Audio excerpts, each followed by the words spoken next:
काया कंचन जतन कराया, बहुत भांति के मन पलटाया। जो 100 बार कहूँ समझाई, त्यों धरो छोरि नहीं जाई। जन के कहे जन राही जाई, 9 निधि सिद्धि तिन पाई। सदा धर्म जाके हृदय बसियाई, राम कसौटी कस तहीं रहई।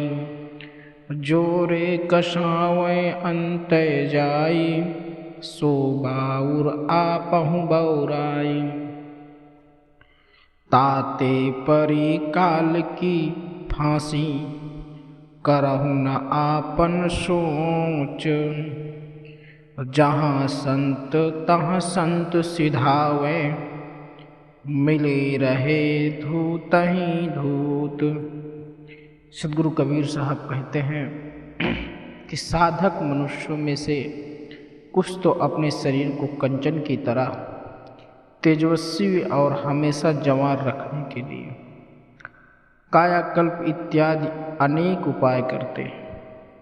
सदगुरु कहते हैं कि मैंने ऐसे मनुष्यों को समझा बुझाकर उन्हें आध्यात्मिक साधना की तरफ मोड़ना भी चाहा, परंतु अनेकों बार समझाने पर भी वो नहीं समझे। कहने का अर्थ यह है कि आदमी उल्टा सीधा कुछ भी ग्रहण कर लेता है, परंतु उसे छोड़ना नहीं चाहता। यदि योगियों के कहने से साधक लोग काया कल्पादि हठ योग को पकड़े रहेंगे तो उन्हें क्या मिलेगा।